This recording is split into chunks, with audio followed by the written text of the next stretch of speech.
కొన్ని ఏరియాలో less than 500 votes లో ఎలక్షన్ డిసైడ్ అయింది.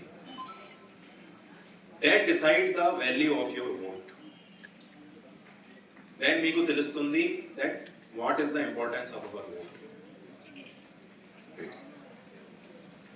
తర్వాత I am thankful to all the BLOs, all the AEROs, all the EROs, because me efforts లేకుండా it is not possible to enroll the voters. Next, I want to thank the political parties and their representatives. పెడుతున్నారు నేను polling station rationalization meeting లో కూడా చూసాను, మీరు కూడా feedback ఇస్తున్నారు. ఈ ప్రాసెస్ లో సీనియర్ సిటిజన్స్ కి, మీడియా మిత్రులకి, ఇతర అధికారులు అందరికీ కూడా నా హృదయపూర్వక నమస్కారాలు. సో మీ అందరికీ కూడా తెలుసు, ప్రతి సంవత్సరం కూడా జనవరి 25 మనం నేషనల్ ఓటర్స్ డేగా సెలబ్రేట్ చేసుకుంటున్నాము. ఈ సంవత్సరం మై ఇండియా మై ఓట్ అన్న థీమ్తో మనం జరుపుకుంటున్నాము.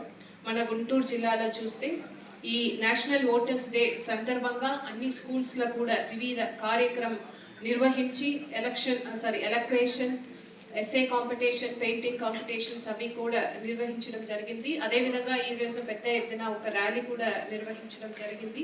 ఇవి అన్నీ కూడా చేయడానికి ముఖ్య ఉద్దేశం ప్రజల మధ్యలో, ముఖ్యంగా యంగ్ ఓటర్స్ మధ్యలో ఒక ఓటింగ్ రైట్స్ గురించి ఒక అవగాహన కల్పించాలి అన్న ఉద్దేశంతో మనం ఇవి అన్ని యాక్టివిటీస్ని కూడా నిర్వహిస్తున్నాము. చాలా సంతోషంగా ఉంది. మీ అందరికీ కూడా ఎవరైతే ఈరోజు ఈ కార్యక్రమానికి అటెండ్ అయిన మీ అందరికీ కూడా జిల్లా యంత్రాంగం తరఫున అభినందనలు తెలియజేస్తున్నాను. ఉన్న ఈ ఎలక్షన్ ప్రక్రియ గురించి, ఓటింగ్ రైట్స్ గురించి, దాని యొక్క ఇంపార్టెన్స్ గురించి మీ అందరికీ కూడా చెప్పడం జరిగింది.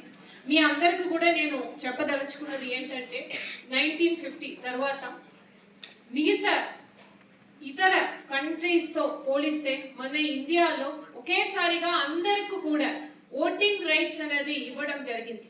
పెద్ద పెద్ద కంట్రీస్లో కూడా ఏదైతే ఇప్పుడు పెద్ద డెవలప్డ్ కంట్రీస్ ఉన్నాయో అక్కడ కూడా ఫేస్డ్ మేనర్లో ఈ ఓటింగ్ రైట్స్ అనేది ఇవ్వడం జరిగింది. ముందు చదివిన వారికి, మేల్ ఓటర్స్కు వారికి ఇచ్చి తర్వాత విమెన్స్కు, ఇల్లిటరేట్స్కి అలా ఒక ఫేస్డ్ మేనర్లోనే ఇచ్చేవారు. బట్ మన భారతదేశంలో అందరికీ సమానంగా ఒకే టైంలో ఈ ఓటింగ్ రైట్స్ అనేది ఇవ్వడం జరిగింది. ఇది వేరు కంట్రీస్తో పోలిస్తే మన భారతదేశంకున్న ఒక గొప్పతనం. బికాస్ 1915 అప్పుడే ఒకేసారిగా అందరికి కూడా ఈక్వల్గా ఒకే టైంలో ఈ ఓటింగ్ రైట్స్ అనేది ఇవ్వడం జరిగింది.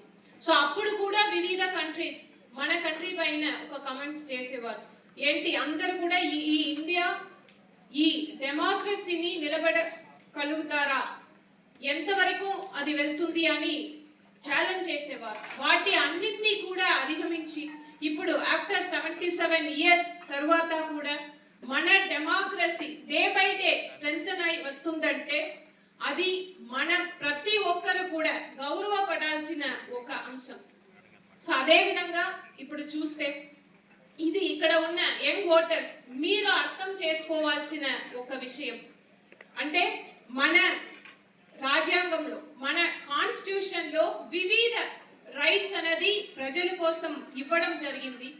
సో దాంట్లో ఈ ఓటింగ్ రైట్స్ అనేది చూస్తే సమాజంలో ఒక ఈక్వాలిటీ అనేది మనం ఎప్పుడు కూడా ఒక విషయంగా పెట్టుకుని దాన్ని అచీవ్ చేయాలని కంటిన్యూస్ గా మనం ట్రై చేస్తూ వస్తున్న